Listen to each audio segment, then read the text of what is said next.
There was this boy that I was always getting in trouble talking to, and a lot of girls would always ask me like, oh, do you like him? Do you like him? And I really didn't know what to say, because I mean, I just thought that we were friends. I don't know. And so this girl ended up going up to him and asking him, hey, do you like him? And he replies, ew, no, with like a complete look of disgust on his face. He was like, ew, no, she's black. And so my friend runs back and tells me, and so she kind of explained it to me like, oh, like he doesn't like your skin color. And I was like, oh, so it's not me, like it's my skin, like something that I can't even control. And so I think that was definitely the moment I realized like black was not beautiful, or else I thought that being black wasn't beautiful. Going to school every single day, and like, you know, you're in high school, like you want boys to like you and things like that, and never being able, not getting asked to dances, never having a crush, like it was hard. I mean, I have like light-skinned friends, and for a while I kind of was jealous, or like I didn't like to go out with them, because it got very, very tiring being the second option.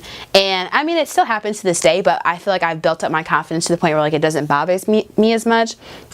But like at the beginning, my freshman year of college, I would go out with my friends, and like immediately these guys would approach them, and then I'd literally be just like standing there, and it wasn't like I didn't try or anything. Like no one literally came up to me, and they didn't even try to talk to me either. Like no one would ever ask like, oh, what's your friend's name, or who's that? They would just continue on walking. So it was just like, that's pretty. And it was just like, I'm not even dark. I'm not even that dark skinned. Like I'm literally like, my mom is light skinned and my dad is dark skinned. So I'm this in between brown. And so I'm not even the darkest of the dark, but you would still feel like, damn, I'm not pretty unless I'm light skinned with long hair and a big butt. But it's like the blacker features you have, the less beautiful you are, you know what I mean? So it's just like, wow, cool. And that was like in the 3rd grade, which is like crazy, you know what I mean? It's not that I always wanted to conform to like European-centric beauty. It's just more like, I just want to be seen as a norm.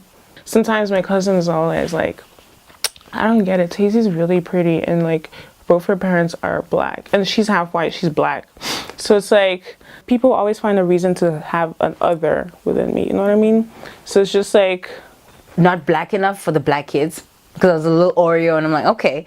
And I was never white enough for the white kids, because I'm black at the end of the day, you know? So it's always that. And then I've always actually had that because then I came to America. In America, I'm not American enough for Americans. But when it comes to the African community, I'm not African enough, because South Africa's got a lot of American influence. So we're super liberal, we are pro a lot of things that a lot of the African community is not. So even when I get you in my own community, it's like, no, you're still a little different, because you're kind of South African, and you guys just do your own thing. You're like the American and African. And we're like, I don't know. I never knew who NWA was before the movie, because my parents didn't let me listen to rap. And like, even though I was around it, because that's just where I live, like I didn't know anything about it. I grew up in the streets, but I was like not a street person. Like, I don't think I'm street smart at all. I didn't curse, I didn't party, I was a virgin, like all that good stuff. #1 church girl. That's what I was. In high school, middle school. Not anymore. what happened to you? Okay. I mean, some people were like that. Some people were literally just like, she changed, she went to college. And I was just like, no, I stopped playing a part for my parents. Because it wasn't like I wasn't curious. It was just like, these are the rules. This is what my parents say. I'm not gonna defy them. And then it started driving me crazy, because I was just like, I don't even know what the purpose of any of this is anymore. I'm about to be by myself on my own, and I'm just doing this for them to make them happy. I was like, fuck that. I'm gonna try what I want to try, and if I like it, I like it. If I don't, I don't. I don't understand it. Like, why are you not listening to the new Nicki Minaj record? And I'm like, cause I don't wanna. I wanna listen to fucking Fleet Foxes. I wanna listen to, and this kid like overheard my conversation and he's like, dude, like I see you on Facebook all the time. Like I see you on like the internet. You're like such a hipster. Like you don't like anything that anybody else likes and you think that makes you so much cooler and you're a hipster. And I'm like, what the fuck is a hipster? Like, I didn't even really bother to look it up. I'm like, okay, I don't know what hipster is. But then shortly after this whole craze of like, we hate hipsters, like hipsters are dumb, like that was like a huge wave that was going on in society and like on the internet and stuff. And so then I was like, okay, maybe I should like look into this. Like, what is this?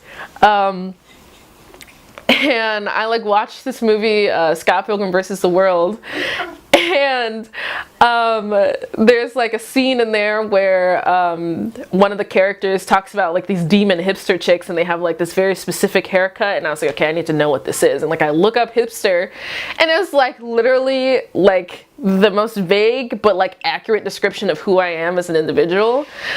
And I was like, oh my god, I am a hipster. But like fuck that label. Like I'm me. Like I was this before this hipster label, you know, but that's like such a hipster thing to say. So it was the first time you felt like an outsider when you came to America then? Dude, in fact, surprisingly, I grew up, so my parents are Swazi, so they come from Swaziland, which is just a country just outside of South Africa. That's my mom. And then my dad is South African. When you come from Africa, as people put it, they'd assume everybody's black, everybody gets along. I'm like, girl, you don't know what I go through. And I went through growing up a lot with white influences, be it TV, be the people around me for a long time. And then when I went to high school, it was like, no, you're black. And I'm like, what does that even mean? I don't understand what being black means, because to me, listening to Avril Lavigne and listening to people I grew up with is being black. And then it's like, no, you gotta listen to like house music. That's what I'm like, I don't know what that means, but okay. School, well, no. Middle school until about junior year of high school, because by that time I had a car, didn't have to ride the bus anymore. Was riding the bus every day to and from Inkster to Westland. It was like all the black kids on the bus. I'd get on the bus with my headphones and stuff on. Get like a lot of comments and a lot of remarks like, why do you talk like that? Like, I don't understand, like, who do you think you are? Like, why do you think you're so much better than us? Because you talk this way and you like different things. Like, you can't hang out with us, you're not cool. You can't sit in the back of the bus because you're not cool. Like, all the cool, like, bad kids would like sit in the back of the bus and I would sit at the very front so I didn't have to deal with it. And like one time, somebody had like asked me a question and asked me to come back there, and they're like, no, she can't come back here, she ain't black, she can't come back here. And I'm just like, okay, I give up, this is so stupid, I don't want to hang out with you guys anyway.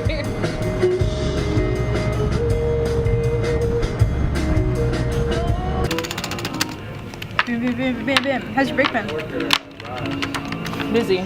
Yeah? Been recording, still not done with the EP, but got one last session on Wednesday. Cool. Then we done.